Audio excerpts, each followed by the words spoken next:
Buenos días. Hoy tenemos el gusto, como dijo Horacio, de presentar la ponencia de Olaya Fontal. Olaya es doctora en Ciencias de la Educación por la Universidad de Oviedo, premio extraordinario de doctorado en 2003. Es catedrática de universidad en la Facultad de Educación y Trabajo Social desde marzo de 2022. Ha participado en 19 proyectos de I+D+I competitivos, 3 europeos, 8 nacionales, 8 autonómicos. Ha publicado 69 artículos científicos, ha dirigido 19 tesis doctorales relacionadas con educación artística y educación patrimonial, ha impartido conferencias como invitada en Canadá, Holanda, Inglaterra, Portugal, Italia, Francia, Cuba y en numerosas ciudades de España. Ha coordinado la elaboración del Plan Nacional de Educación y Patrimonio en la Dirección General de Bellas Artes y Bienes Culturales y de Archivos y Bibliotecas del Ministerio de Cultura y actualmente coordina la Comisión de Seguimiento.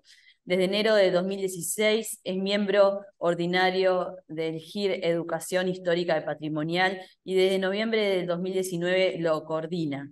Es miembro de la Red de Excelencia Red 14 Investigación en Enseñanza de las Ciencias Sociales. Es miembro externo del Grupo de Investigación Consolidado Patrimonio y Paisajes Culturales. Forma parte del Grupo de Recherche sur Ecoformation Artistique et Société, uno de los 12 grupos de investigación del Centre d'études sur l'actuel et le quotidien de la Université Paris Descartes, Faculté de Sciences Humaines et Sociales, Sorbonne, París.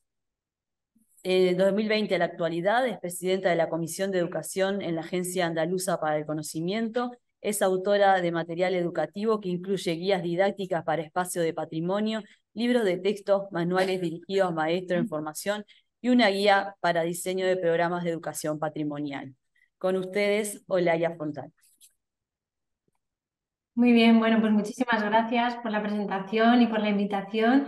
Y es un gusto compartir este rato con todos ustedes, vosotros, vosotras, como decimos por aquí. Y lo que voy a hacer es, para que sea un poquito más visual, compartir mi presentación. Si por lo que sea no se viese, porque ahora ya como veo muy pequeñito a la gente, pues sí os pediría que me aviséis, porque si no yo, pues tiro, ¿no? Así que, como decía, bueno, agradecer a NEP y la invitación a estas jornadas en educación y patrimonio. Y, y el tema, el título también iba a decir me gusta, pero voy a explicar por qué yo creo me resarce especialmente, ¿no? Que lo pusimos conjuntamente, pero trata de defender el título y lo que yo voy a exponer en este tiempo, por qué la educación patrimonial no solamente es una disciplina importante, sino imprescindible y esencial dentro de lo que llamamos las disciplinas de la gestión de patrimonio. Y explico lo de resarcir porque, bueno, en el currículum algo extenso ya, porque ya voy teniendo unos cuantos años, ¿no? Entonces, cuando yo hace 20 años exactamente estaba a punto de defender mi tesis doctoral en 2003. Bueno, pues de aquella iba, ahora también, pero de aquella iba mucho más a congresos, a eventos, y busqué uno, porque la beca que yo tenía me lo cubría. Entonces busqué uno que yo creía que tenía mucho que ver con lo que yo hacía, que era una tesis en educación patrimonial. Y era un seminario que organizaba la Asociación Española de Gestores de Patrimonio. Y entonces allí fui a defender una comunicación muy breve de unos 10 minutitos, y mi tema era interrogativo. Es decir, mi título decía: la educación patrimonial, ¿importante o imprescindible dentro de la gestión del patrimonio? Entonces yo expuse mi planteamiento de por qué no solo era importante, sino que era imprescindible, y noté perfectamente, porque pese a mi juventud esas cosas se aprecian, la cara de asombro, incluso de cierto rechazo, de estupor, de incomprensión de todo aquel auditorio. Es decir, que yo me di cuenta que esa idea, en ese contexto de gestores de patrimonio, no cuajaba. No era suficientemente clara o consolidada, ¿no? 20 años después, Yo creo que hemos avanzado muchísimo y al menos en el contexto español, pero yo creo que en todo el contexto internacional, aunque hay matices, nadie duda de esto. Es decir, nadie duda o no duda tan claramente como hace 2 décadas de la importancia de lo educativo dentro del conjunto de disciplinas de gestión de patrimonio. Y esos 20 años, de alguna manera, es lo que yo voy a tratar de resumir, obviamente con pinceladas, con ejemplos, de lo que ha sucedido en el caso que yo mejor conozco, que es el caso de mi país, pero que enlazaré en algún momento con algunos otros contextos. Por eso digo resarcir, porque hoy quito los interrogantes y no tengo, creo, ningún, bueno, lo seguí defendiendo, ¿no? Pero con cierto temor. Bueno, pues hoy no tengo ningún temor en defender esta idea de la educación patrimonial como algo esencial, como disciplina, como ámbito, como eh, ocupación esencial dentro de la gestión del patrimonio. En estos 20 años, de aquel rechazo inicial al momento actual, han pasado muchas cosas en España, ¿no? La primera y la más importante es, bueno, ninguna es más importante. Quizá lo más importante es esta idea de sistema que yo voy a tratar de explicar, porque el modelo que hemos ido construyendo no, no trabaja por una parte todo el conocimiento científico que se genera en la universidad, tanto epistemología como investigación. Es decir, esto que ustedes ven, yo creo, a su derecha, no solamente esto ha ido acorde con la gestión dentro de la administración pública, sino que ha influido y se ha visto influida. Y además, y quizá lo más importante, todo ello ha cambiado las leyes, tanto en las leyes educativas como en las leyes de patrimonio, ¿no? Por lo tanto, yo creo que esto es una buena situación porque indica que en la universidad, como en muchos temas, no trabajamos aisladamente y que lo que hacemos se acaba trasladando, lo que decimos ahora, transfiriendo al ámbito de la administración pública, y todo esto a su vez influye en las leyes que cambian lo educativo y cambian la gestión del patrimonio. Y esta idea de relación es la que voy a tratar de bosquejar, de apuntar. Bueno, el Plan Nacional es seguramente para mí una de las mayores gratas sorpresas, porque también en 2003, cuando yo defendí la tesis doctoral, pues llegaba a esas conclusiones un tanto utópicas, incluso ingenuas, a las que muchos jóvenes llegamos en nuestras tesis doctorales, ¿no? En esa parte ya en la que uno se permite dibujar el futuro pues con esperanza, pero sin mucha convicción, ¿no? O más bien con convicción, pero sin mucha esperanza. Es al revés. Entonces yo decía en esas conclusiones, entre otras cosas, que España, que es un país en el que la configuración, digamos, de la transferencia de competencias a las comunidades autónomas hace que a veces estemos muy desarticulados en muchos ámbitos, necesitaba algún instrumento que ordenase la educación patrimonial en nuestro país. En aquel momento éramos segunda potencia mundial en cuanto a bienes UNESCO. Después nos adelantó China y yo creo que Francia, y ahora estamos igualados con Alemania, si no me equivoco. Pero en aquel momento la lógica era, ¿cómo es posible que el segundo país en el mundo en cuanto a bienes declarados por UNESCO no tenga un plan que ordene, organice, estructure, planifique en la gestión educativa del patrimonio en nuestro país? Bueno, entonces eso lo dije como el que dice ojalá, ¿no? Y en 2011, una persona, yo creo que en la administración pública también hay nombres y apellidos y hay gestión de autor. Y lo mismo que hay didáctica de autor, a mí me gusta, no sé si es un término inventado, pero es verdad que no lo he escuchado. Yo creo que hay gestión de autor. Es decir, hay gestores que son cargos públicos dentro de la administración con un perfil habitualmente muy técnico, que se creen mucho digamos, el campo en el que desarrollan su labor. Y en este caso, María Domingo Minaya era la persona que dirigía el departamento de difusión del Instituto del Patrimonio Cultural de España, que en realidad es una subdirección general del Ministerio de Cultura. Entonces, ese instituto, el IPCE, lo que se encarga es, entre otras cuestiones, de promover y gestionar los planes nacionales de patrimonio, que son planes que se crean al hilo de la Ley de Patrimonio, que en este país es aún del 85, de 1985. Bueno, entonces, entre esos planes, María Domingo tuvo la idea y la convicción de que hacía falta uno dedicado a la educación. Entonces ella me llamó porque estaba organizando, ahí lo veis, un monográfico sobre patrimonio cultural, una revista, y lo quería dedicar a educación. Entonces me llamó porque había buscado en Google, aparecía, en fin, quería que yo analizase la legislación en nuestro país. Y yo le comenté, bueno, pues qué pena que no me preguntes por el observatorio, que era en lo que yo estaba investigando y que estaba financiando otro ministerio. Entonces ella se interesó, nos interesamos mutuamente y digamos, se inició un matrimonio administrativo académico de colaboración, pues yo creo que muy, muy bien entendido, ¿no? Y, y entonces ella tenía un plan, por eso digo que es una persona que lo tenía muy claro, y ella dijo, primero un monográfico sobre este tema.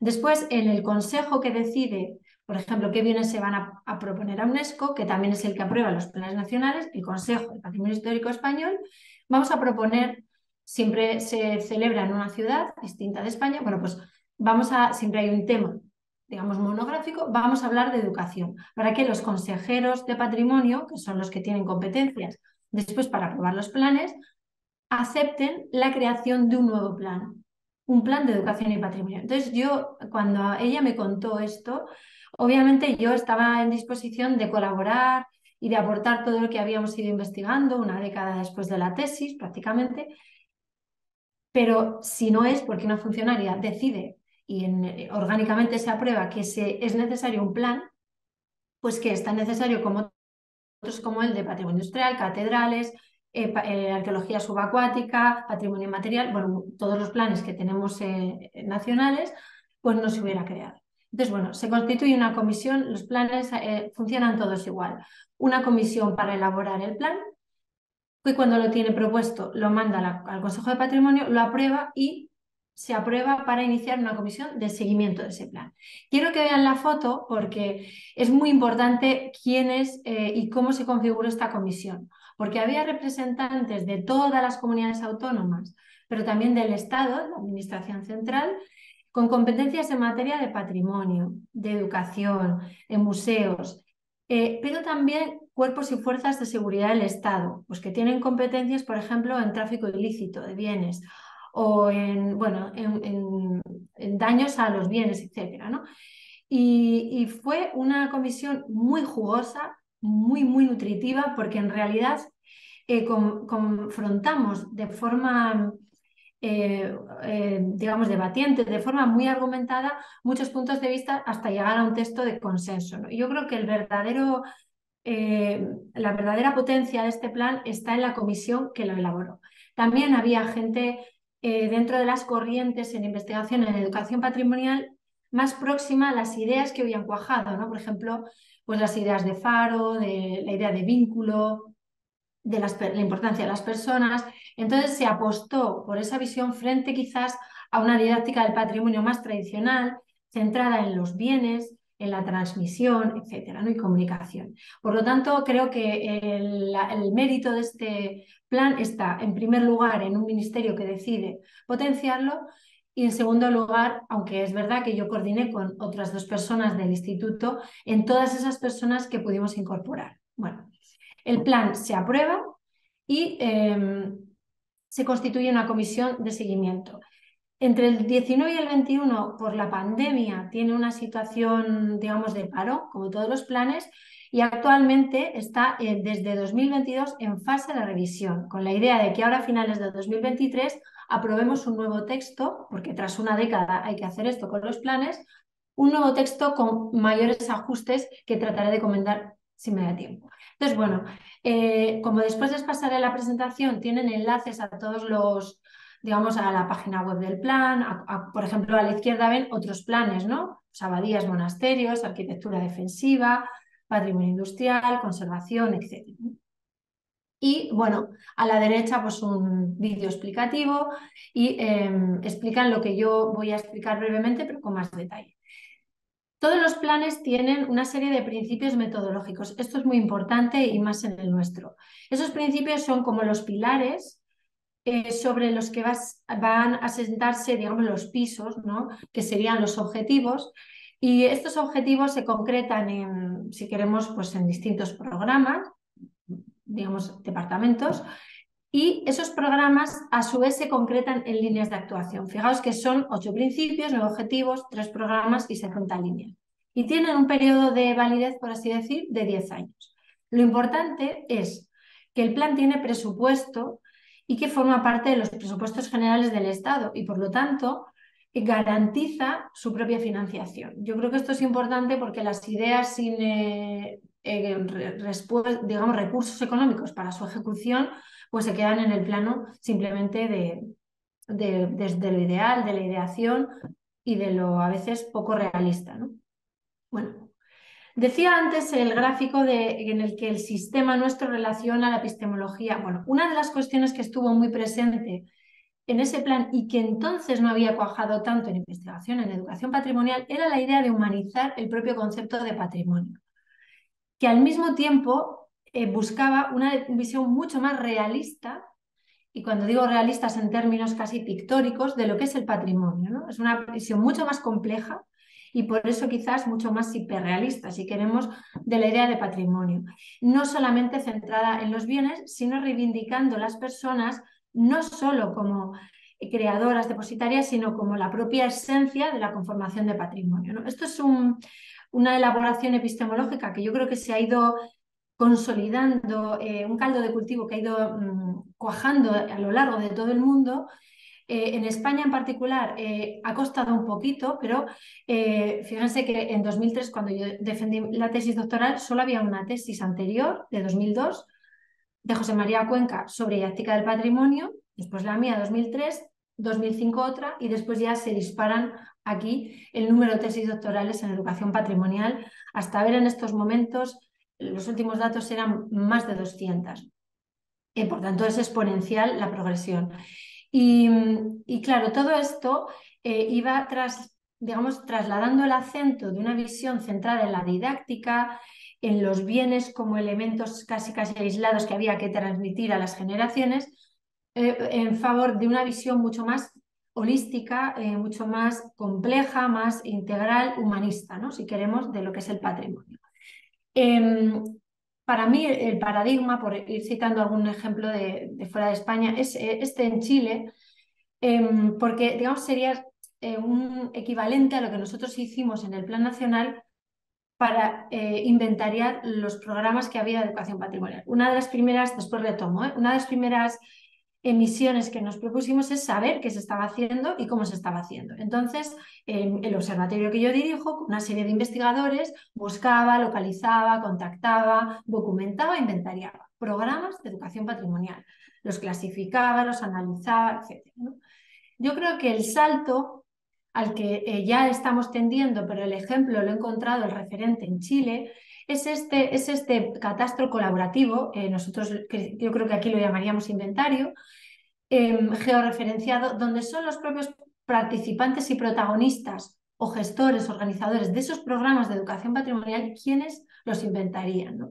Yo creo que esta es la evidencia, la manifestación de ese cambio hacia el acento en las personas, ¿no? Que son quienes tienen el protagonismo absoluto porque, digamos, el concepto de patrimonio es indisoluble de las propias personas. Después retomo esta idea al hilo de otro plan que tenemos en Madrid. Por lo tanto, en el plan nacional sí teníamos claro que sin personas no hay patrimonio. Todo esto que yo digo, que está recogido en libros, artículos, capítulos, acaba, si tienen la oportunidad de leer el plan, en el texto del propio plan. Por eso yo creo que es importante esa transferencia a textos seminormativos que recogen estas ideas y que ordenan todos los objetivos a partir de ellas, ¿no? Y por lo tanto, si humanizamos el concepto de patrimonio, también tenemos que cambiar o humanizar su educación. ¿Y esto en qué se traduce? En los verbos que vamos a utilizar en el propio plan. Los verbos, si nos fijamos, son el núcleo de los objetivos en educación, ¿no? Los objetivos están conformados por verbos. Si no hay un verbo, no hay un objetivo, ¿no? ¿Y qué verbos utilizamos? Digamos que nos apuntan a un esqueleto de un modelo educativo. Por lo tanto, esto ya se recoge, muchas de estas ideas, es lo que tienen en pantalla, los principios metodológicos. Todos estos principios se desarrollan ampliamente, fueron objeto de debate y consenso y recogen muchas teorías internacionales y también que en ese contexto estábamos generando entonces en España, ¿no? Y algunas de ellas van a estar presentes en otros momentos de esta charla para que veamos cómo realmente un texto normativo tiene que recoger visiones mucho más allá que las técnicas y tiene que abordar, digamos, enfoques científicos, ¿no? Esa era la idea con la que nosotros iniciamos el plan y para ello, de hecho, se encargaron estudios a universidades españolas sobre todo ello, ¿no? Quiero destacar el de sensibilización y también creo que podré comentar el de rentabilidad. Bueno, por supuesto, diversidad, flexibilidad, calidad, bueno, todos estos son conceptos que están ampliamente explicados, no puedo entrar a todos ellos, pero sí el de sensibilización, porque precisamente era el que, bueno, yo defendí en la tesis, de hecho se llamaba Modelo de Sensibilización, Educación Patrimonial, después en un libro y era el principal pequeño aporte que yo hacía con mi trabajo, ¿no? Y toda esa secuencia se recogió, que es la que ven aquí, exactamente en el propio texto del plan, ¿no? El pequeño hallazgo, que no sé si es un hallazgo, simplemente fue dar forma, un cierto orden educativo al proceso de patrimonialización, es decir, todos los verbos o muchos de los principales verbos que ordenan el aprendizaje del patrimonio y con especial atención al de sensibilización, porque de aquella, en los 2000, habitualmente se hablaba de sensibilizar a la población, sensible, sensibilizar. Entonces yo me preguntaba cuando hacía la tesis, ¿qué es sensibilizar? ¿Cómo se puede medir? ¿Cómo sé yo que tengo que sensibilizar, por ejemplo, a unos niños y niñas de primaria? ¿Por qué sé que no son sensibles? Es decir, lo que a los científicos nos tiene que preocupar, que es la medida, ¿no? ¿Cómo mido algo para saber que tras el diseño e implementación educativa realmente he conseguido personas más sensibles? Porque además demuestro que no lo eran. Es decir, que a mí me obsesionaba el sobre la sobreexplotación o el uso excesivo del concepto de sensibilización y quise entenderlo, ¿no? Entonces entendí, y yo creo que es algo que más o menos, aunque ahora publicaremos un artículo en el que este modelo cambia un poquito, pero más o menos se ha mantenido, ¿no? Yo creo que la sensibilización es un estadio que solo se produce cuando algo se valora. Y para valorar, esto está muy, muy ligado a la actitud de respeto. Si yo no tengo una actitud de respeto, es porque, o es muy difícil que valore algo. Y a su vez, yo no puedo respetar aquello que no tiene sentido o que al menos yo no entiendo que tenga sentido, porque no lo comprendo. Y hablo siempre del sujeto que aprende, porque puede tener sentido para otro y ese otro lo respeta, pero en tanto yo no comprenda los porqués, no lo puedo respetar, no tengo argumentos. Si algo es absurdo, si es ilógico, si no tiene causas, si no tiene porqués, respuestas, no tengo motivos para respetarlo, ¿no? Y además, para comprender algo hay que conocerlo. Y hay muchas formas de conocer, muchas estrategias de conocimiento y muchas vías y canales de conocimiento y tipos de conocimiento. Entonces, todo esto yo creo que sí conduce a la sensibilización. Y la sensibilización, el ser sensible al patrimonio, yo creo que es un estado que tiene esa parte cognitiva, conductual y actitudinal que permite a las personas que tiendan, es decir, se generan inercias. Cuando yo soy sensible porque valoro, o sea, algo tiene valor, tiendo a cuidarlo. Si algo tiene valor, yo no lo voy a tirar, no lo voy a intentar destruir, tiendo a cuidarlo. Tiendo además a promover el disfrute de otros. Pensad cuando hemos ido a ver una película o leído un libro que nos gusta, o visitado una ciudad o un monumento, tiendo a compartir con otros ese disfrute y además suelo hacer un ejercicio de transmisión en el que doy algunas claves de conocimiento, comprensión y por supuesto siempre se transmite algo valioso con respeto, ¿no? Se habla bien de ello. Respeto verbal, respeto conductual, respeto incluso no verbal, digamos, toda esa parte conductual no verbal. Y yo creo que para patrimonializar es necesaria una transmisión, pero es necesario algo más, ¿no? Esa cierta conciencia de que eso tiene que ver conmigo. Y esto nos habla de otro territorio que es el de la identidad, que también tocaré un poquito. A la derecha ven simplemente un fragmento del texto del Plan Nacional donde todo esto se recoge. Conocer para comprender, comprender para valorar. Y se explica. Valorar para cuidar, cuidar para conservar, conservar para transmitir. Entonces, quiero con esto ejemplificar cómo un esquema, un planteamiento, una teoría que nace de una tesis se consensúa y acaba en un plan nacional y ordena los verbos del aprendizaje del patrimonio. Hay muchas metáforas que también pues, utilizábamos en nuestros textos, en nuestras reflexiones, teorías, libros, y una de ellas es esta, ¿no? La idea del patrimonio como un tejido continuo en el tiempo. Esto es muy importante, sobre todo en España, porque había cierta resistencia y rechazo a ese patrimonio que no tenía tiempo, ¿no? Que no tenía el peso, el poso del tiempo. Incluso la propia ley del 85 situaba una franja temporal para que algo fuera considerado patrimonio. Entonces, esa disociación temporal para nosotros no encajaba con la idea de tejido, ¿no? Y sobre todo con entender que todo patrimonio ha sido alguna vez contemporáneo y siempre está constantemente contemporaneizándose, ¿no? Y esto había que explicarlo y había que recogerlo, ¿no? Este es una pieza de un Premio Nacional de Fotografía, Ballester, que recoge obras de, digamos, iconos, hitos en la historia del arte de la humanidad y quita a todas las personas, ¿no? Y claro, lo que crean son los escenarios. Para mí esta es una metáfora, además de una pieza que voy a utilizar para la siguiente, pero en sí misma me parece una metáfora de esa educación deshumanizada del patrimonio en la que las personas eran casi figurantes de un escenario, ¿no?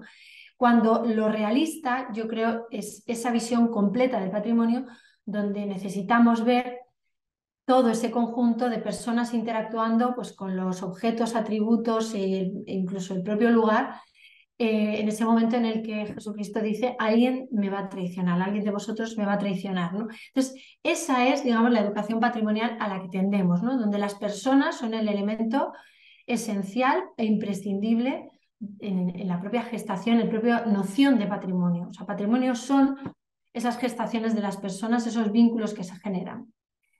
Y también todo patrimonio, estos dos han sido contemporáneos, pero claro, parece que Leonardo da Vinci hizo la primera cena, ¿no? Última cena por primera vez, ¿no? Cuando yo pregunto a mis alumnos, de hecho, solo saben asociar, alumnos de magisterio, de educación, la última cena a esta pieza, ¿no? A la anterior, a Leonardo. Pero es que Leonardo contemporaneizó a otros, a Ghirlandaio, y Ghirlandaio, Andrea del Castaño y a Giotto di Bondone, es decir, que es necesaria esa visión dinámica de constantes contemporanizaciones.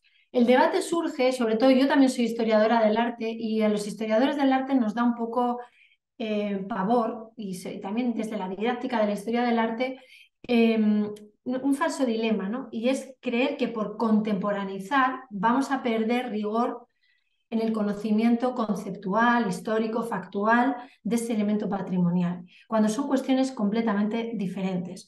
Yo creo que los procesos de contemporanización desde lo educativo nos remiten a procesos en los que las personas relacionan ese patrimonio o el conocimiento, los conocimientos de ese patrimonio consigo mismas y con aquellos conjuntos a los que pertenecen, ¿no? O con los que tienen algo en común que más tarde llamaremos comunidades patrimoniales. Por lo tanto, contemporaneizar es procesar desde la mente contemporánea, desde la cognición y los referentes contemporáneos y no debe ser incompatible, yo creo que no lo es en ningún sentido, digamos, con el conocimiento puramente histórico, factual, conceptual.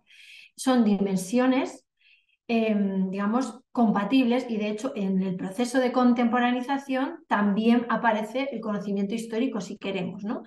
Es decir, desde lo contemporáneo, por ejemplo, yo puedo acceder a un estudio riguroso o a la adquisición de datos, de conocimientos conceptuales o factuales sobre ese elemento. No es incompatible, también procedimentales. Es decir, que creo que es una falsa antinomia y hay que evitarla, ¿no? Yo creo que no es un dilema en realidad. Bueno, sí, podemos seguir tirando hacia atrás, pero también volver hacia hoy, ¿no? Hoy esta campaña que ya tiene pues casi 10 años, ¿no? Perdón, casi 15 años, casi 20 desde 2005. 2005 pues va 18 años, ¿no? En realidad pues remite para transgredir la última cena pues con cuestiones de género, con cuestiones, digamos, incluso religiosas e incluso ideológicas, ¿no? Que es un aspecto que procede, la cosa es que nos interese, nos guste, nos apetezca, pero que está en relación con ciertos valores contemporáneos. Por lo tanto, a mí me suele gustar decir procede contemporáneamente o tiene sentido, ¿no? Que alguien decida, bueno, pues recrear o reinterpretar o incluso transgredir una obra de la iconografía común de este modo, ¿no? Para transgredir hace falta tener un referente sobre el que ejercer esa transgresión, ¿no? Otras metáforas tienen que ver con esos hilos, ¿no? Continuando con la idea de tejido, esos hilos de la memoria que las generaciones reciben en sus manos cambian con la acción educativa. Y yo creo que esto es un argumento ya uno de los primeros clave para retomar el título, ¿no? La educación patrimonial es imprescindible, es esencial. ¿Por qué? Porque a esas manos que reciben esos hilos las educa, digamos que se conforman desde lo educativo, desde la educación patrimonial. Y podemos, según los modelos, hacer simplemente unas manos temerosas que recogen y legan con mucho cuidado, son como si tuvieran la única función de recibir y legar, a unas manos que además a ese legado incorporan el tejido de lo contemporáneo, que además han aprendido muchísimos puntos que se llaman aquí a tejidos, ¿no? Formas de tejer, o que incluso hoy, ¿por qué no?, tejen ayudándose de impresoras láser 3D, yo qué sé.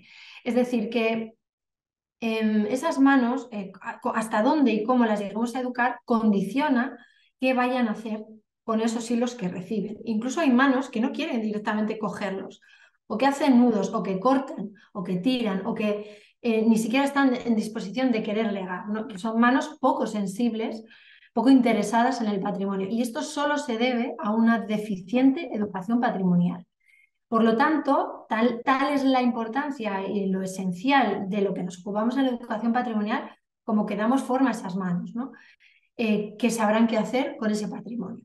Por eso, y en función de la educación patrimonial, muchas de esos hilos van a engordar. Por ejemplo, hoy, en muchos países, pero actualmente en España, el hilo que aborda, vamos a decir así, la cuestión de género, y en particular el patrimonio desde o hecho por mujeres o en el que han participado mujeres, desde creadoras pero también promotoras, es un foco preferente de investigación que se recoge en el currículum escolar, pero también en la normativa que regula la investigación financiada a la que se le está exigiendo perspectiva de género, ¿no? Y en muchas otras áreas.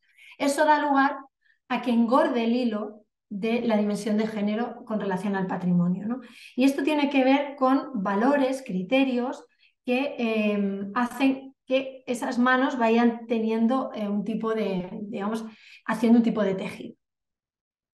Por eso, de cómo concibamos el patrimonio va a depender cómo eduquemos en él, porque los verbos que aparecen en el modelo transmisivo tienen que ver con comprender el patrimonio como un objeto.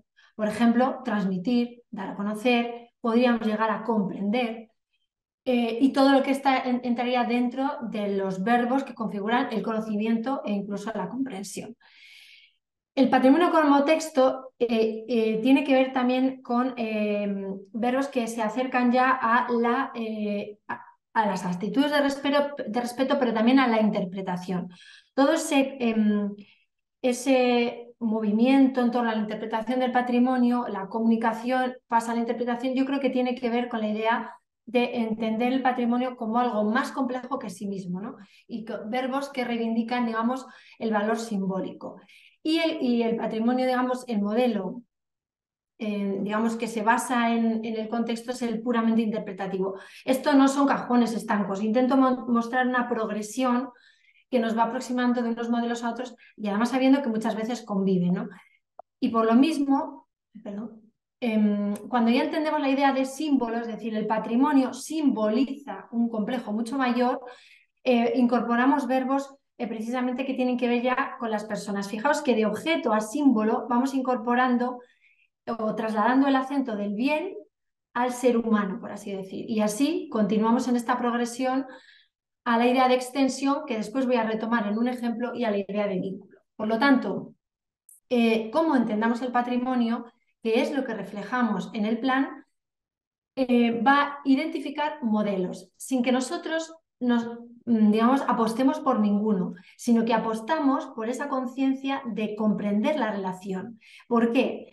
Porque así no se producen discrepancias o ¿cómo podríamos llamarlo? O disfunciones entre los verbos que yo pretendo y lo que realmente consigo. Y voy a poner un ejemplo que creo que se va a entender muy bien.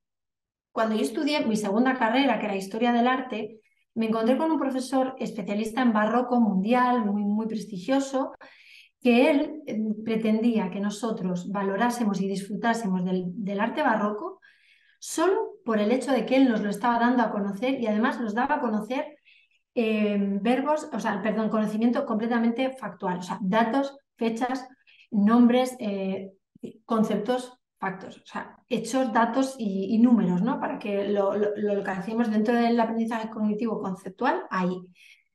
Y claro, no lo conseguía. Con eso él no conseguía en absoluto que disfrutásemos, que nos gustase siquiera y que lo valorásemos. Porque estaba dando un salto, digamos, del disfrute, que si retomamos la secuencia, conocer, comprender, respetar, estaba intentando que con el hecho de dar a conocer, con la mera transmisión, nosotros incluso lo hiciésemos nuestro, es decir, moverse en verbos como apropiación simbólica, identización, propios del modelo comunitario. Entonces yo creo que este ejercicio de desglose, de modelización en el plan nacional es muy útil simplemente para que uno sepa en qué modelo se mueve y qué puede conseguir con los verbos con los que trabaja el conocimiento del patrimonio, ¿no? El abordaje del patrimonio. Y también hubo un hallazgo, yo creo, muy interesante de esas comisiones de cuando nos reuníamos para elaborar el texto, que es el de rentabilidad. ¿Por qué? Porque muchas de las personas que participaban en la comisión procedían del ámbito de la administración, pues digamos, y estaban en otros planes y pues venían del ámbito de la economía, del turismo, bueno, de la propia política, ¿no? Vamos, en órganos de representación política y, y económica y legislativa. Entonces asociaban la rentabilidad con una rentabilidad siempre económica. Entonces surge el debate de si la educación debe demostrar y por tanto debe perseguir ser rentable en términos económicos. Y entonces aquí surgió este hallazgo colectivo que era el de apostar al no. Nosotros, nuestra rentabilidad debe medirse en términos sociales, culturales e identitarios. Y eso a la derecha es el texto del plan que recoge esta idea, ¿no?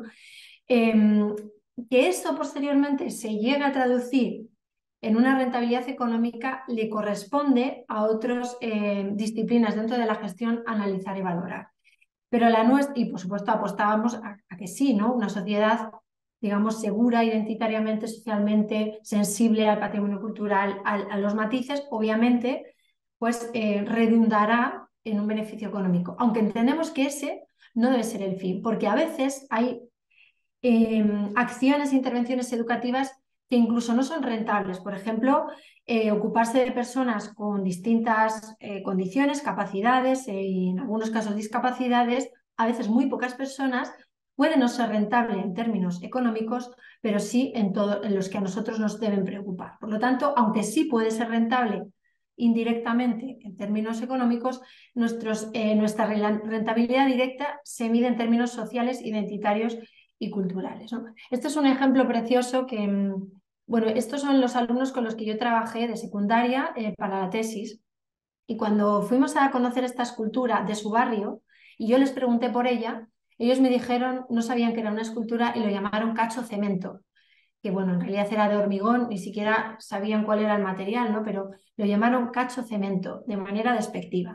Después de toda la intervención que pasó pues, por verbos que tienen que ver con el conocimiento, la comprensión, el respeto, tuvimos una entrevista con el propio artista al que pudieron preguntarle todo lo que quisieron y claro, el artista les explicó los porqués, por lo tanto les dio a comprender, pero su actitud de dignidad, de implicación con la obra, les habló de un asunto personal con un hijo suyo, pero también relacionó la obra con su barrio, con una industria que había desaparecido, por tanto con sus padres, con una crisis económica que hubo en la ciudad y en España, ¿no? Por la desmantelación de la industria, con ese lugar y la memoria del lugar y consigo mismos, ¿no? De manera que, claro, esa pieza pasó de ser un cacho cemento a la obra que Manolo Arenas nos explicó y a la que, según sus comentarios, pues valoraban, respetaban y cuidaban, ¿no? Antes se subían a ella para fumar y ahora la cuidaban y llevaban a sus padres a explicarles algunas cosas sobre esta pieza, ¿no? Entonces, cuando yo el año pasado preparé el ejercicio de cátedra, retomé esta pieza, busqué a Manuel Arenas y apareció esta noticia que había fallecido, ¿no? Pues creo que 2 años antes de mi oposición, justamente. Y yo hice el ejercicio de pensar hasta qué punto mi intervención con estos alumnos había sido rentable en términos de memoria, ¿no? Por lo tanto, culturales. Cuando ellos leyeran esa noticia, recordarían y sabrían quién es esa persona y qué había hecho en su ciudad, más allá incluso de esta pieza, ¿no? Es decir, que el aprendizaje, creo que en el caso de estos alumnos, y además si los comparamos con otros que no habían tenido esta oportunidad, creo que fue rentable por, digamos, este conocimiento, reconocimiento y valoración, respeto y transmisión, ¿no? Me pregunto si alguno pues incluso pudo ir al funeral o incluso en sus respectivos trabajos dedicar algún tipo de homenaje. Bueno, el Plan Nacional, dicho toda esta disertación sobre cómo lo conceptual, lo epistemológico se recoge, se concreta este plan en 3 programas.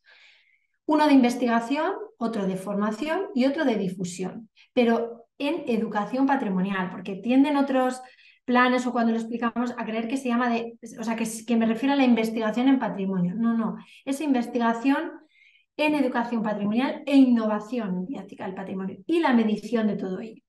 Otro plan de formación de todos aquellos agentes implicados con la transmisión, comunicación e interpretación del patrimonio, que por ejemplo incluye periodistas, pero también cuerpos y fuerzas de seguridad del Estado, Guardia Civil, Policía Nacional, porque tienen competencias en la comunicación entre los bienes y las personas. Y la necesaria difusión de todo lo que se hace en educación patrimonial, ¿no? Casi como un plan transversal.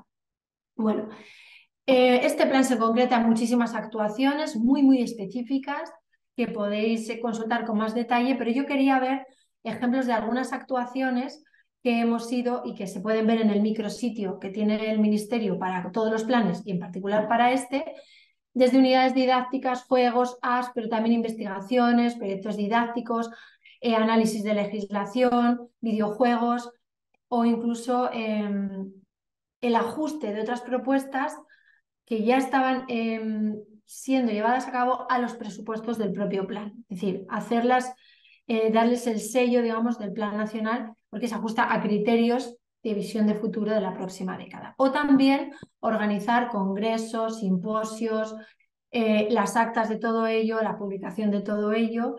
Y, por ejemplo, recientemente hemos organizado el 5º Congreso Internacional de Educación Patrimonial, colaborando Ministerio, Comunidad de Madrid, Ayuntamiento de Madrid y el Ministerio de Ciencia. Y luego todas las publicaciones científicas, estas son solo unas poquitas, derivadas de los congresos o derivadas, por ejemplo, la revista Educación en 2015 del propio Plan Nacional, ¿no? Que pues expuso la situación desde la investigación educativa de la educación patrimonial entonces. O también colaboraciones con otros planes como el de Inmaterial. Bueno, aquí vemos algunos juegos, videojuegos, concursos de creación para personas con diversidad funcional, de innovación docente e incluso un vídeo artístico que vemos aquí en la secuencia, que si me da tiempo al final, bueno, no, ahora yo creo que lo vamos a proyectar desde allí porque yo no tengo sonido, dura un par de minutitos y así también descansan de mi voz.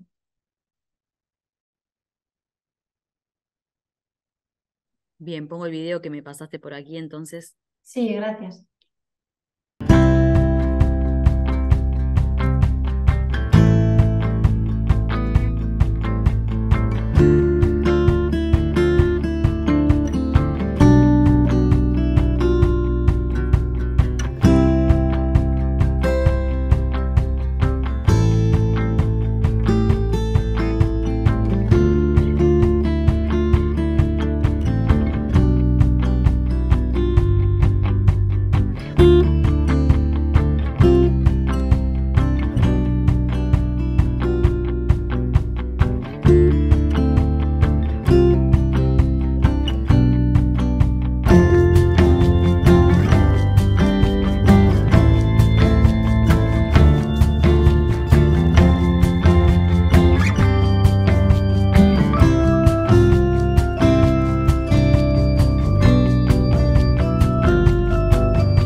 Vale, bueno, esta es una red internacional que se creó entre el Observatorio y el Patrimonio y se eligió esta pieza como una pieza artística, también como una metáfora de esa idea de patrimonio, más allá de los bienes, como algo que se impregna en las personas, ¿no?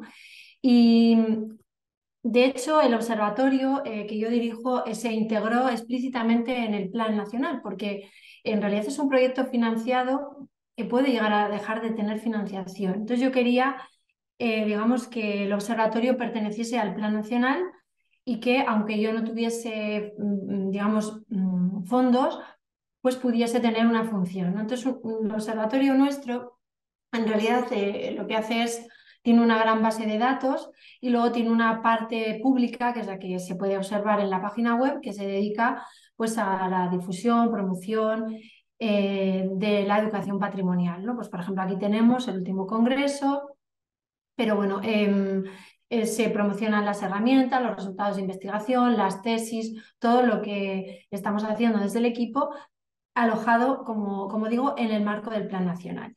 Bueno, este es el método de investigación que seguimos, que no es el tema de la conferencia y no quiero centrarme en él, simplemente ver que es como un sistema de coladores en el que primero cogemos muchos programas, vamos identificando estándares de calidad pues a partir de presupuestos, sobre todo internacionales, nos quedamos con los mejores programas de educación patrimonial, en esos programas estudiamos en profundidad los casos y evaluamos los aprendizajes y ahora lo que estamos haciendo es centrarnos en aprendizajes en entornos digitales y en los objetivos de desarrollo sostenible, creando un plan de alfabetización en educación patrimonial en España que se está haciendo en colaboración con el Plan Nacional. Por lo tanto, vuelve a demostrar el ciclo cómo va desde la investigación hasta el ámbito de la administración, de la gestión educativa. Y invito, si quieren participar, pues en algunas escalas que hemos calibrado ya, que miden, en este caso, el aprendizaje del patrimonio. Todos estos verbos, conocer, comprender, esta secuencia, pues está recogida en una escala, en un cuestionario de 49 ítems que miden cómo conocemos, comprendemos, respetamos el patrimonio. O la escala QEDUTAGE, que lo que mide es la calidad en el diseño de programas de educación patrimonial. Y todo esto, insisto, como colaboración con el Plan Nacional. O, por ejemplo, en el observatorio pues verán el acceso a esta aplicación, que es una actividad de transferencia, que es OHC, que es de descarga gratuita, que en realidad es una red social que mezcla Twitter, Instagram y Facebook, más o menos, que ha sido hecha por desarrolladores de redes sociales, en la que el motivo son las comunidades patrimoniales, ¿no? Entonces, un usuario entra, crea comunidades y se une a otras comunidades que han hecho otros usuarios, ¿no? Esas comunidades pueden tener 1, 2, 2000, 200, digamos, miembros y uno va cambiando de unas comunidades a otras y yo creo que ese esquema variable en el que somos el conjunto de comunidades a las que pertenecemos, representa mucho mejor la idea de patrimonio que esa idea que yo manejaba en la tesis de círculos concéntricos, ¿no? Yo creo que es una especie de constelación de comunidades patrimoniales a las que pertenecemos. Y esta aplicación que he desarrollado con un compañero, Pablo de Castro, digamos, recoge esta idea. Y fijaos arriba, los verbos que utilizamos, lo que podemos hacer con ese patrimonio es transmitirlo, cuidarlo, ponerlo en valor y disfrutarlo, ¿no? Es muy audiovisual, se pueden subir textos, archivos de todo tipo, vídeos, imágenes, etcétera, ¿no?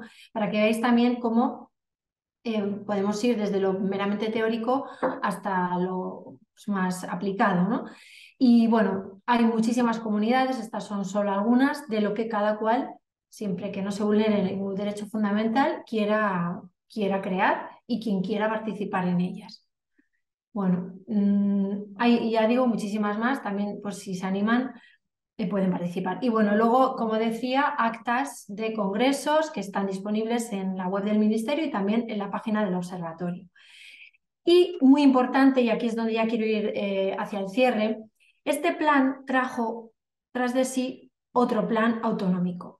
¿Por qué? Volvemos a la gestión de autor, ¿no? María Domingo pasa a la Comunidad de Madrid, un cargo superior, donde dirige un departamento en el que puede promover planes y promueve un plan de educación patrimonial en la Comunidad de Madrid, que tiene transferidas las competencias en materia de educación y de patrimonio, como todas las comunidades autónomas. Y claro, lo que sucede es que se crea un plan mucho más contemporáneo y que a su vez yo creo que va a ser referente de la modificación, que bueno, está siendo referente de la modificación del nacional, ¿no? Es algo así como un grado más de concreción y de aproximación al territorio específico. Es un plan que también tiene la misma estructura, objetivos, programas y líneas de actuación. Y Quiller se embebe o se baña o tiene una veladura de toda lo que llamamos filosofía de la Convención de Faro, ¿no? Que aquí en España, pues pese a que es una convención que es de 2005, pues no se ha ratificado hasta el 2022. Es decir, que ha tardado en calar, pero es una convención que habla sobre todo de las personas y de los vínculos, ¿no? Y por lo tanto, esa filosofía espíritu Faro ya está en el plan de la Comunidad de Madrid y es lo que estábamos incorporando al plan nacional en la revisión. Bueno, veis los programas, los objetivos, que tienen bastante simetría sin ser, o equivalencia más bien al plan nacional, sin ser simétricos, y trocitos simplemente textuales del plan para que veamos cómo se ha dado mayor impulso a todos los entornos digitales, pero cómo se habla de vínculos entre las personas y las comunidades patrimoniales o la idea de proyectar valores, que es una idea que voy a comentaros también, es una idea teórica que viene de un desarrollo en el que yo me he estado moviendo todos estos años y muchas otras personas también, ¿no? Pero que es, digamos, el núcleo de las teorías en las que yo trabajo. Siempre pongo, bueno, pongo varios ejemplos distintos, pero este es el que más me gusta, ¿no? Esto es una caja real, una caja en la que yo tengo esos objetos que veis ahí. Y bueno, he seleccionado dos, esa libretita y una pequeña bellota de madera. Habitualmente se diría que esta es mi caja de patrimonio y que este es mi patrimonio, ¿no? Y entonces lo que trato de defender es que esto no es mi patrimonio, esto es una caja con bienes que tienen un valor para mí. Pero falta el relato que explica el valor de esos bienes y sobre todo la relación con las personas, ¿no?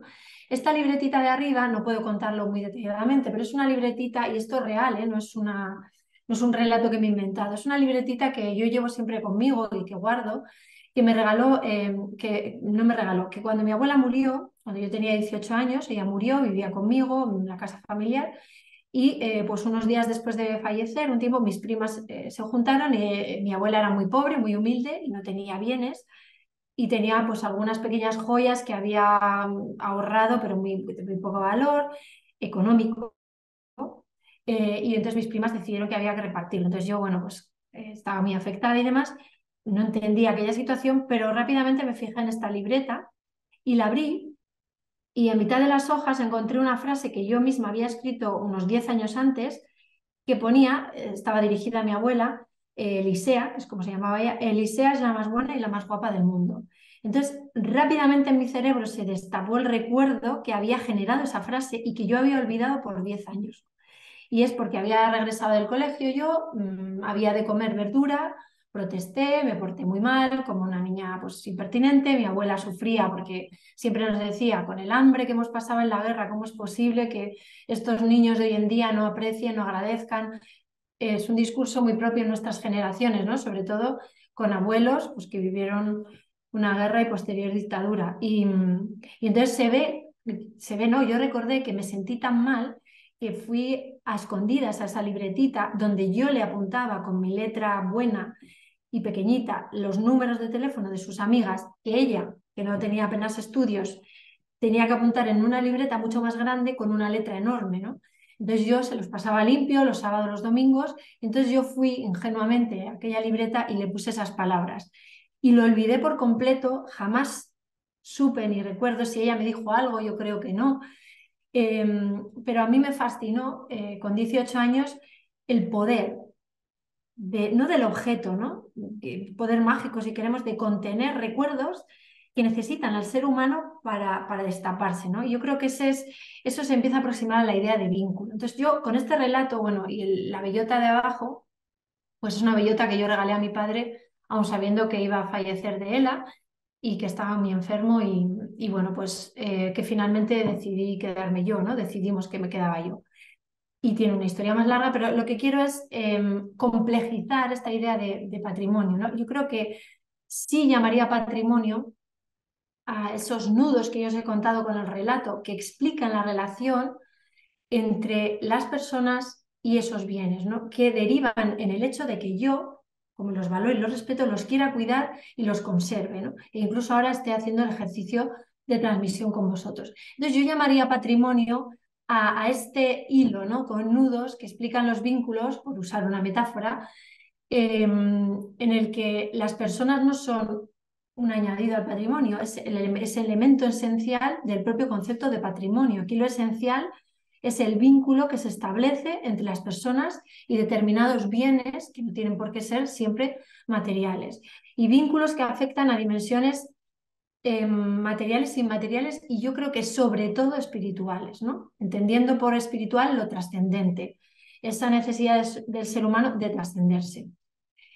Y por lo tanto, esa es, creo que es una concepción teórica, pero mucho más realista, naturalista, si queremos, del concepto de patrimonio, que se ha recogido así desarrollada en el Plan de Educación Patrimonial de la Comunidad de Madrid y que conecta con toda la filosofía Faro, porque ya la Convención de Faro en su propia introducción dice que las personas tienen derecho a establecer vínculos con el patrimonio cultural de su elección. Fíjense, fijaos qué verbo, establecer vínculos y de su elección. Es decir, el vínculo a proyectar se proyecta y además se elige. Yo creo que eso es un cambio muy relevante de concepción de patrimonio, por ejemplo, con respecto a lo que llamamos patrimonio UNESCO, ¿no? Bueno, todos estos desarrollos teóricos a lo que voy es que están recogidos en el plan. Por ejemplo, una actuación que tenemos en el observatorio en la que hemos colaborado con el Plan Nacional, como ven abajo el logotipo, es esta página web que se llama Personas y Patrimonios. Lo que hacen, de hecho, la primera entrada es esa que acabamos de ver, la mía, ¿no? Las personas hacen esto mismo que yo acabo de hacer, una imagen y un relato que explica qué es ese bien y por qué es tan importante. Y luego nosotros en la investigación lo que hacemos es anonimizar todos esos textos, digamos, vaciarlos, tratarlos mediante procedimientos de análisis de minería de textos y básicamente analizamos los sustantivos, verbos, adverbios y adjetivos y tratamos de ver cómo se expresa esos verbos que tienen que ver con el aprendizaje del patrimonio, ¿no? Cómo se expresa la identización, la patrimonialización, todo lo que tiene que ver con la puesta en valor del patrimonio, a partir de ejemplos personales y siempre anonimizado y con los correspondientes derechos de participación. Bueno, tenía un par de ejemplos, pero yo no sé si me va a dar tiempo a verlos del todo, para que veamos, solo voy a poner el arranque un poquitín, cómo el propio ministerio, en el propio ministerio conviven dos concepciones muy diferentes de lo que es patrimonio. Y en todas las instituciones, es decir, aunque yo trate de plantear un cambio, que lo ha habido, esto es una transición y además y es simultánea y además es múltiple, es decir, que en una misma institución se pueden estar manejando dos concepciones de patrimonio diferentes, ¿no? No incompatibles, pero bastante diferentes. Voy a poner es un anuncio publicitario del Ministerio de Cultura para sensibilizar sobre el patrimonio que tenemos en España y se llama Somos Patrimonio. Voy a poner solo un poquito y después comentaré algunas cuestiones. Antes hemos visto que se oía.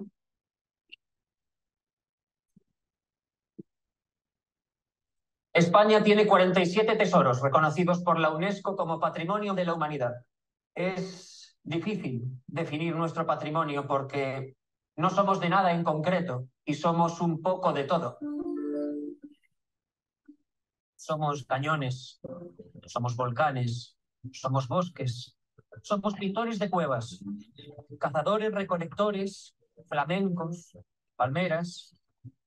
Somos pericios, somos romanos, somos mediterráneos, cristianos, judíos, musulmanes. Somos románicos, mudéjares, góticos, hispanoamericanos. Somos hijos del Renacimiento, barrocos, modernistas, caminantes y peregrinos. Somos fareros que tienden puentes. Somos patrimonio. ¿Todo esto pertenece a España? No. No exactamente, es de la humanidad.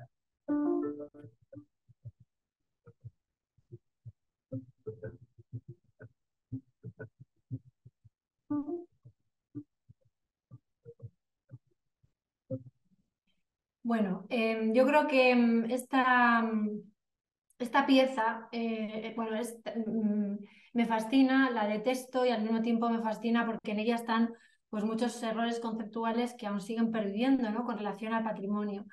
Y contradicciones, y yo creo que, con perdón de la expresión, aquí decimos un cacao, un pollo mental de quienes lo han hecho, que es cierto que es el lenguaje publicitario, que es un lenguaje que tiene que ser resumido, lo entiendo, pero realmente hay imposibles ontológicos, ¿no? Por ser un poco pedante. Nosotros no somos, es decir, en todo caso somos las relaciones que establecemos con esos bienes, pero no somos ni mudéjares, ni góticos. Es decir, que en esta simplificación se cae incluso en, bueno, pues en ciertas... pues eso, imposibles ontológicos. Y además usa el verbo ser cuando en realidad está hablando de tener, porque todo el discurso del anuncio gira en torno a lo que tenemos reconocido como patrimonio de la humanidad, ni más ni menos, ¿no? Entonces, el ser es algo mucho más complejo y yo creo que pasa por establecer vínculos y este anuncio no invita a ello, al margen de la propia selección que hace, ¿no? Pero para que veamos cómo incluso el propio ministerio tiene la visión casi opuesta, del propio ministerio del que dependen las ciudades patrimonio de la humanidad, bueno, se promueve una campaña de sensibilización. Para ello se encarga un concurso de carteles para sensibilizar a los ciudadanos de las pintadas, de los grafitis que estaba viendo sobre los monumentos. Y los carteles de los ganadores son estos, ¿no? Y yo creo que esta metáfora visual también es lenguaje publicitario, pero yo creo que es mucho menos contradictoria. Recoge una idea que me parece mucho más próxima a la idea de vínculo que yo he explicado y a la Convención de Faro, ¿no? Y es tanto el lema, cuando dañas al patrimonio, nos dañas a todos. Yo creo que esto es esa idea de McLuhan de extensión del ser humano, ¿no? De cómo el ser humano crea extensiones para completarse de sí mismo, no sé, pues las gafas de los ojos, el ordenador del cerebro, los zapatos de la propia, o la ropa de la piel. Y yo creo que siguiendo esta idea de McLuhan, el patrimonio es una extensión del ser humano en sí mismo, ¿no? Porque a esa voluntad de trascenderse, de continuar pese a su mortalidad, yo creo que es a lo que podemos llamar patrimonio cultural, ¿no? Es una huella de su existencia que deja atrás de sí para que otras generaciones se continúen, ¿no? Es decir, se continúa el ser humano a través de su patrimonio cultural. Y yo creo que esto lo recoge mucho mejor. Es una extensión. Si tú dañas al patrimonio, en realidad dañas a personas, ¿no? Es cuando hablamos mal de una lengua, cuando quemamos una bandera, cuando promovemos estereotipos, etcétera, ¿no? Y la imagen me parece también, la metáfora, la visual, muy potente porque no hay monumentos.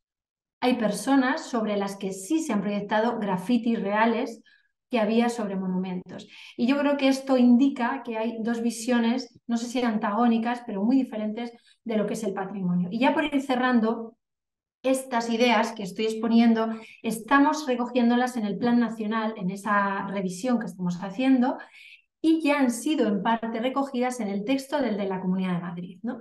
Y yo creo que merece la pena comentar al menos esta idea de que además pasa muy desapercibida y que nosotros, por ejemplo, en la ley la tenemos, en la ley de patrimonio o incluso en lo educativo, reconocer el valor que tienen los bienes.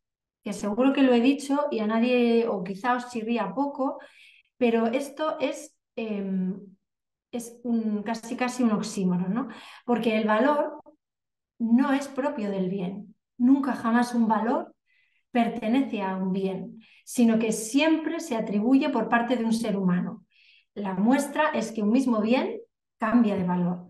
Una iglesia gótica en el siglo XVI, XV, XVIII y XX han ido teniendo valores muy diferentes, e incluso XXI, ¿no? Por lo tanto, siendo el bien el mismo, el valor cambia, porque la sociedad que lo proyecta tiene criterios y valores a su vez distintos que priorizan de forma diferente. Entonces, decir que los bienes tienen valor y que la educación se dedica a reconocerlo es situarnos en un modelo muy pasivo, próximo a la comunicación, y yo creo que muy lejano de la idea de vínculo, ¿no? Un intermedio es todo digamos, el escenario de la interpretación, de la comunicación, de la mediación del patrimonio y museal, que entiende que tiene que conectarse esos bienes con las personas y que en función de cómo son y quiénes son esas personas hay que hacer actuaciones diferenciadas.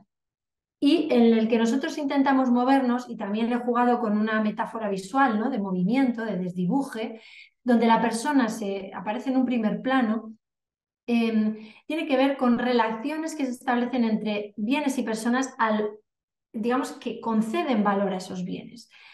Y eso sitúa en el ser humano la agencia de proyectar el valor. Y al mismo tiempo, consecuencia de ese valor que se proyecta es el vínculo que se establece. Cuando ese vínculo es común, hablamos de comunidades patrimoniales y, lo más importante, sitúa la educación como la disciplina que enseña a proyectar bienes y, por tanto, que puede dedicarse a establecer vínculos. Todas estas ideas están recogidas en un primer libro que tenéis de descarga gratuita, que fue una de las primeras acciones del plan de la Comunidad de Madrid. Se titula Cómo educar en el patrimonio, y todas estas ideas resumidas y gráficas también están recogidas para que todos los profesores, profesoras de infantil, primaria, secundaria, formación profesional y universidad y museos, archivos y bibliotecas tengan un ejemplar y traten de diseñar proyectos de educación patrimonial de acuerdo a los presupuestos del plan de la Comunidad de Madrid.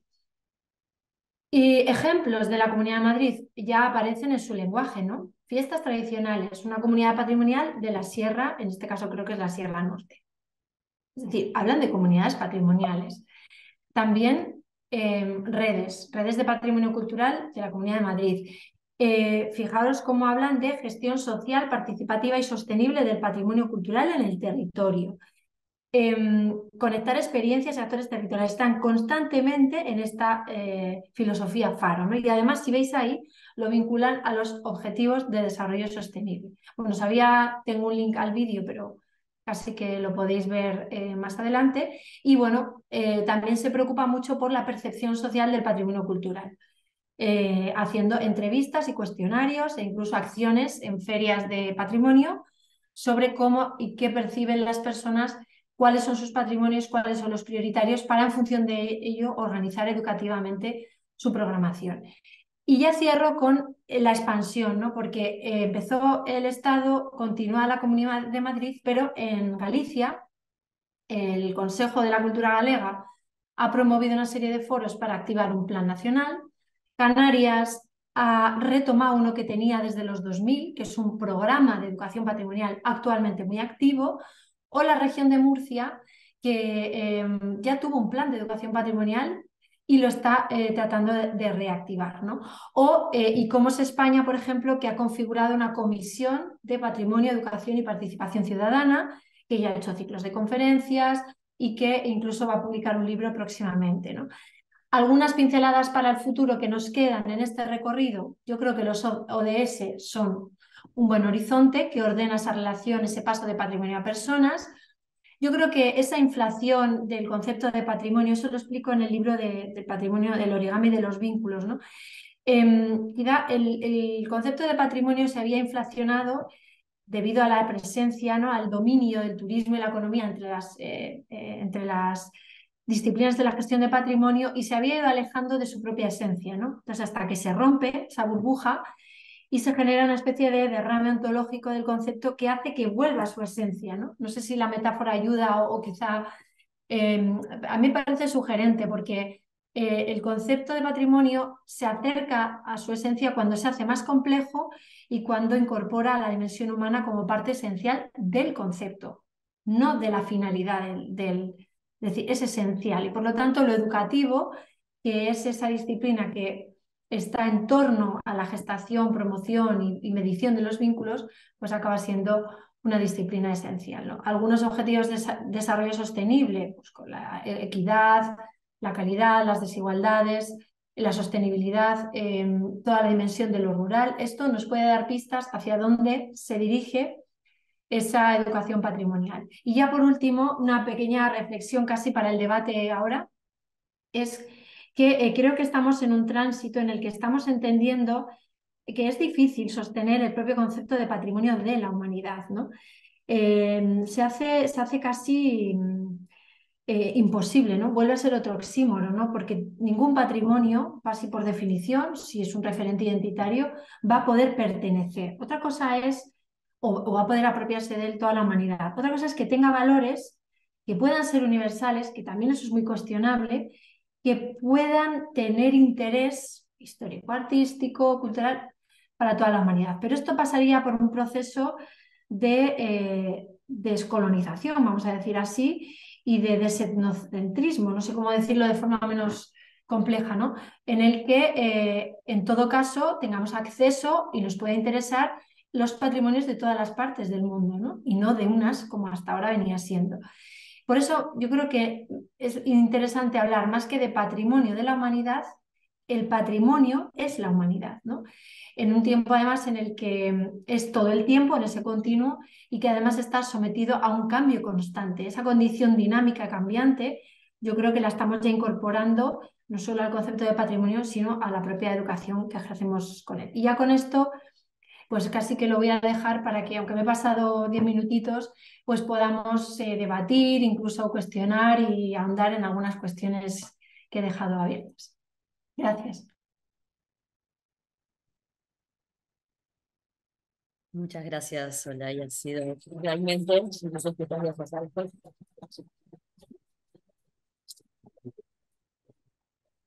Un comentario antes. Horacio va a hacer unos comentarios. Un poquito Sí, para romper el hielo, a ver si vale. para romper el hielo también de esta excelente exposición que nos hiciste decir, que es particularmente significativa en el marco de lo que está sucediendo también con la educación de nuestro país, particularmente en el marco de una transformación en la que en la educación media superior están propuestas como una propuesta a consideración, todavía no aprobada, pero sí puesta en discusión, de 2 asignaturas o unidades curriculares que serían de carácter optativo y tendrían directamente vínculo con lo que es la educación en patrimonio. Una de ellas, cuyo nombre es Educación en Patrimonio, y otra cuyo nombre es el patrimonio cultural. En ese sentido, todo esto que tú estás compartiendo con nosotros es bien significativo para recoger, para seguir sistematizando acciones que ya vienen haciendo los docentes desde hace mucho tiempo, pero además agregándole un componente adicional que son estos espacios curriculares que pueden potenciar la educación en patrimonio en nuestro país. Así que agradecerte muchísimo esta exposición, todos estos materiales que compartiste y por supuesto ahora se abre el espacio de preguntas y muchísimas gracias. Muchas gracias. Bien, vamos a darle el micrófono a las personas. Si tú no llegas a escuchar las preguntas, yo te las repito desde aquí. Vale, sí, veo muy bien a las personas, Sí, así que... micrófono inalámbrico. ¿Lo prendes? Quien quiera hacer una pregunta, está abierto el espacio.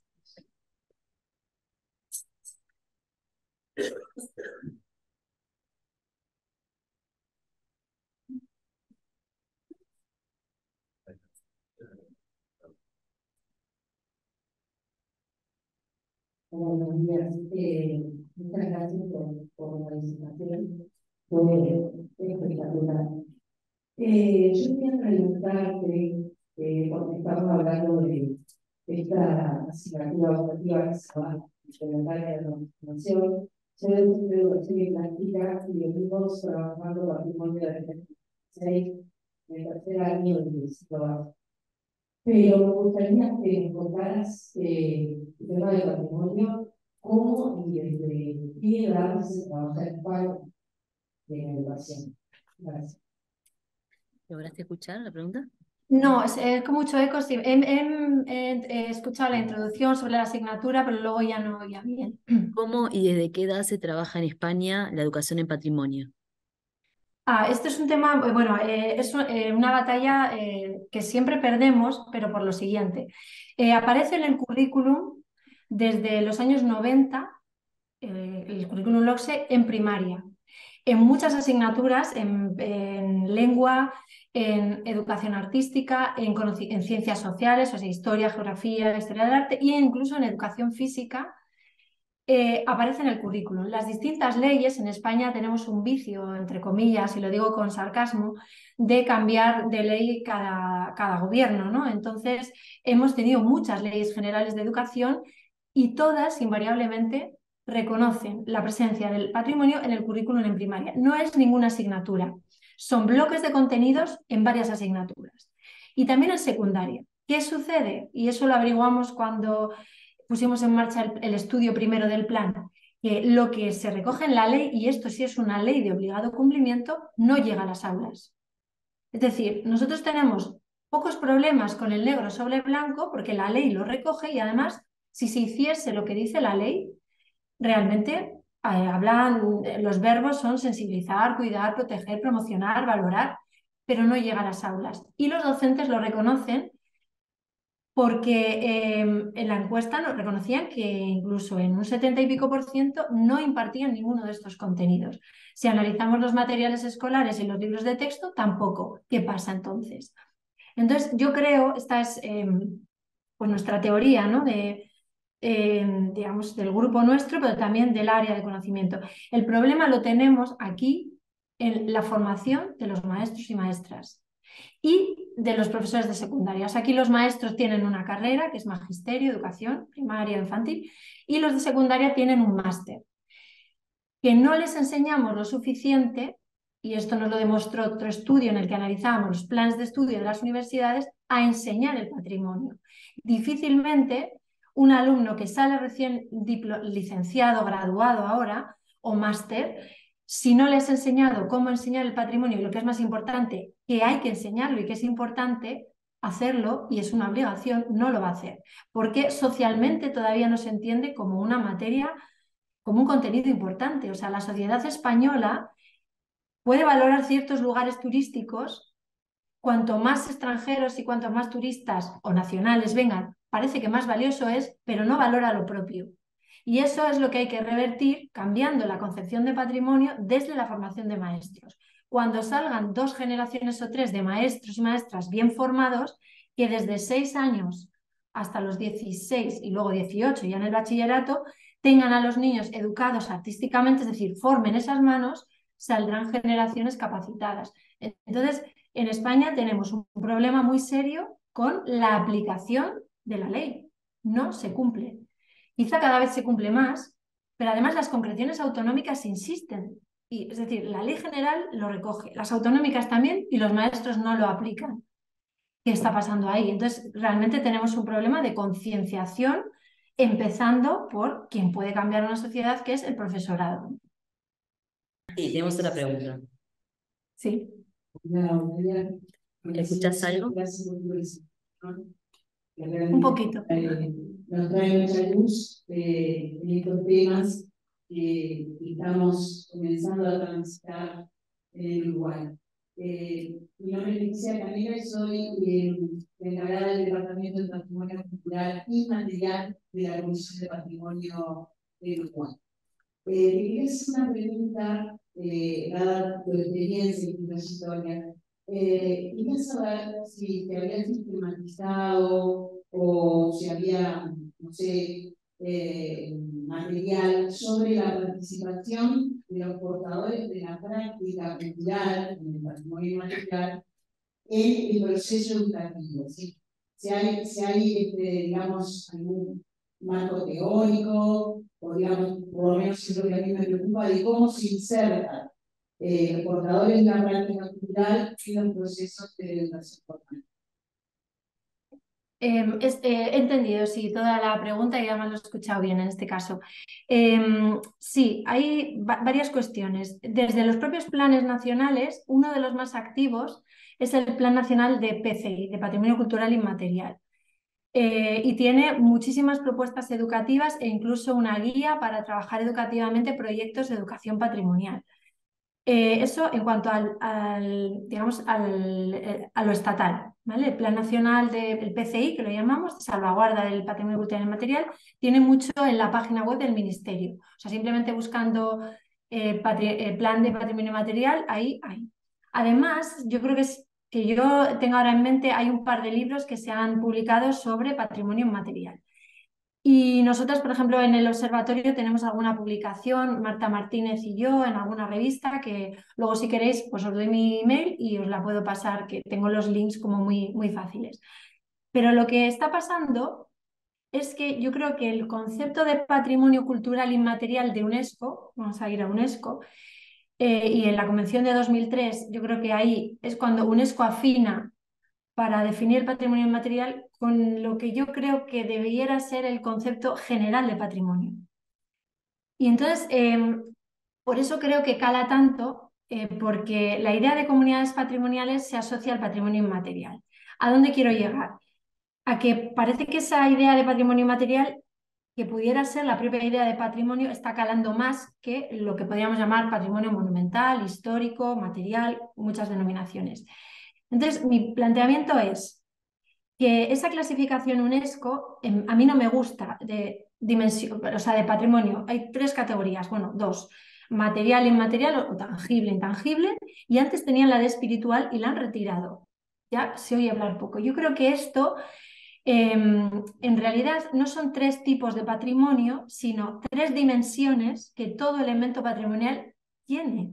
Es decir, todo elemento patrimonial tiene una dimensión material, tangible, en la que se ha representado de algún modo, una dimensión inmaterial que tiene que ver pues, con muchísimos aspectos, que es la más amplia, ¿no? Y que tiene que ver pues, con la historia, con las tradiciones, pero también con todo lo intangible, digamos, lo que no tiene materia, ¿no? Y lo espiritual, aunque a mí me gusta más decir trascendental, que es, si nos fijamos, lo que justifica la propia gestación de muchos elementos patrimoniales, no solo lo religioso, todo lo ideológico, pero también lo espiritual, lo que tiene que ver con la dimensión más emocional, más vivencial. Entonces yo creo que en todo elemento patrimonial hay esas tres dimensiones. Si entendemos el patrimonio como vínculo, más que como elemento material, inmaterial o espiritual, yo creo que encaja mejor esta idea, ¿no? Y por eso creo que la mayor parte de las propuestas que se están haciendo como innovadoras ahora, en realidad se ajustan a esa idea de lo inmaterial o promocionan la dimensión inmaterial del patrimonio. Hay un montón de seminarios que están hablando de patrimonio inmaterial, ¿no? Porque yo creo que ahí se ha dado con la tecla UNESCO en la que todos nos sentimos un poquito más identificados, ¿no? Yo no sé la dominancia que tiene aún en Uruguay UNESCO, aquí es mucha, porque hay muchos bienes reconocidos y porque hay muchos intereses turísticos, económicos, políticos. Entonces, aquí en España, las comunidades autónomas generan muchas candidaturas al Instituto de Patrimonio, al Consejo de Patrimonio Histórico Español, para proponer ser UNESCO, porque obviamente eso es una fuente de recursos turísticos, económicos, marcas, etcétera, ¿no?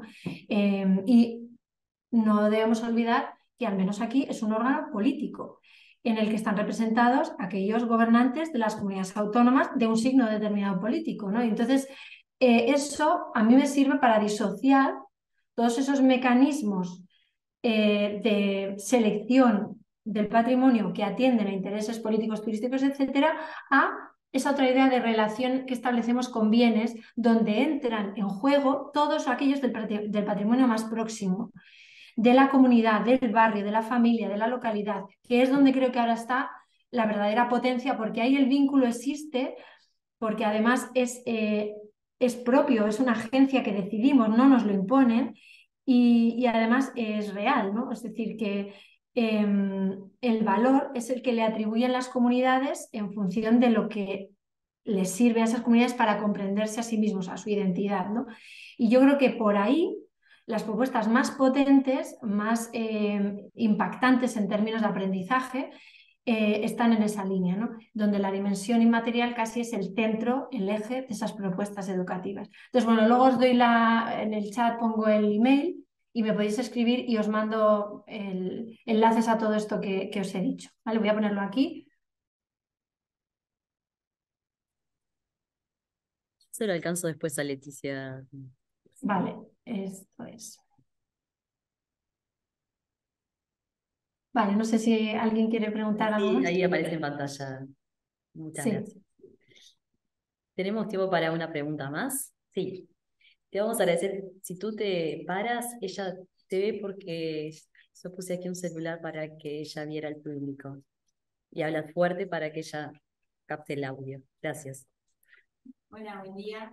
Primero felicitarte por la conferencia. Más fuerte, más fuerte. Felicitarte por la conferencia, fue muy grata.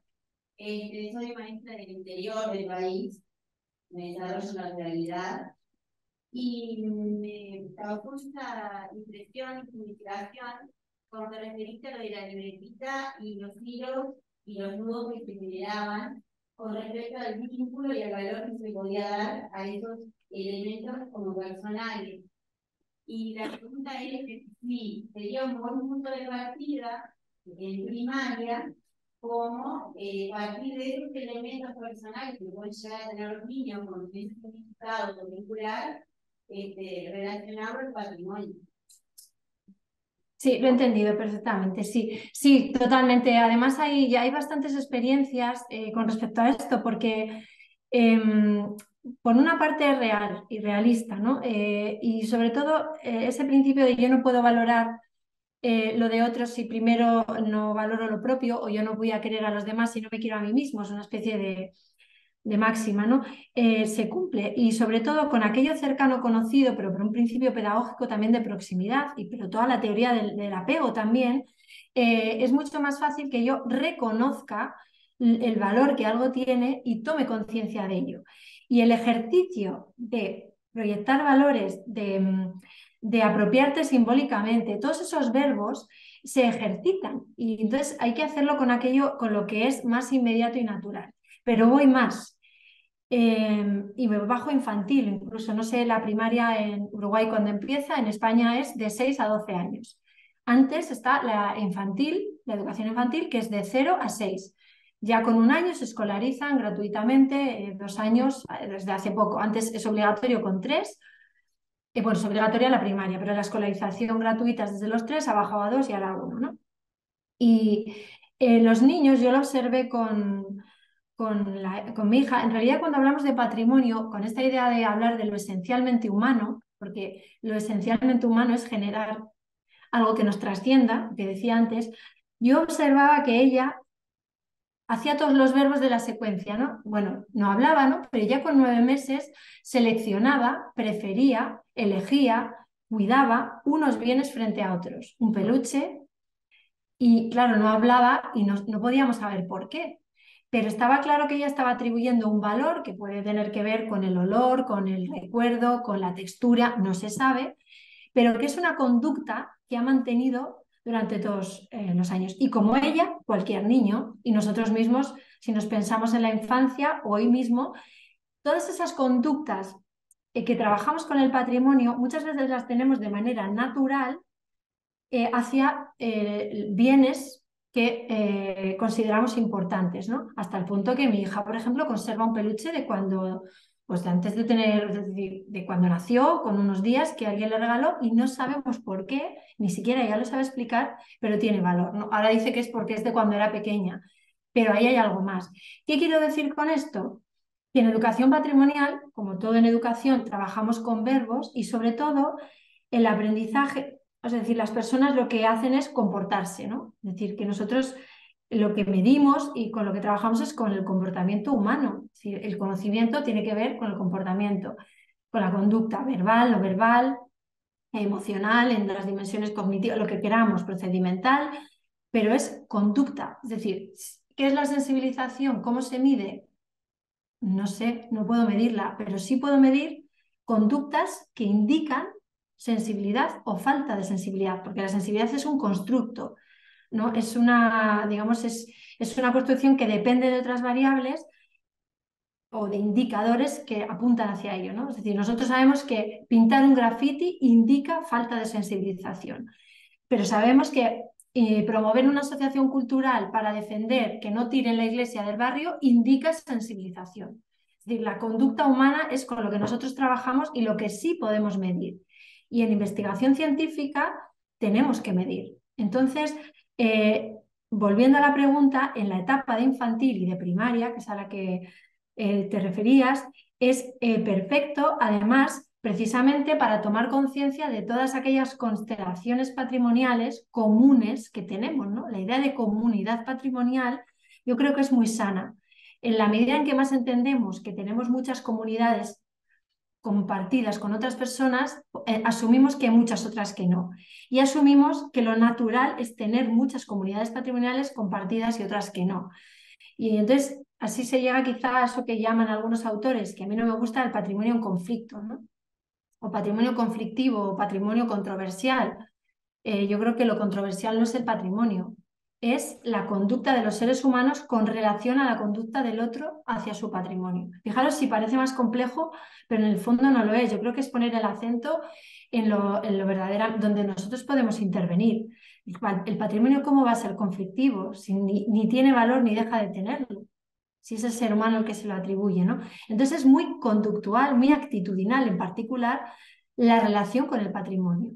Y las discrepancias y los choques culturales que se producen muchas veces tienen que ver con esa falta de ejercicio de inmersión con comunidades patrimoniales diversas, ¿no? Lo digo con esto, no quiero tampoco dar una visión naif, ¿no? Se soluciona todo, ¿no? Pero facilita. Esa idea de entender que lo natural es pertenecer a comunidades diversas que además son variables y que yo misma voy a ir cambiando de comunidades. ¿Por qué no, no? En función de mis valores preferentes, incluso cambiantes. ¿Por qué no? Muchísimas gracias, Olaya. Ha sido realmente enriquecedor para toda la comunidad educativa que podés ver que está allí escuchándote y nosotros aquí. Un agradecimiento de lo más profundo del corazón, toda la previa también, la receptividad desde allí, desde España que has tenido en el contacto. Nos estaremos comunicando más tarde también. Y bueno, estamos cerrando este panel. Muchísimas gracias, te merece un aplauso de nuevo, ¿verdad?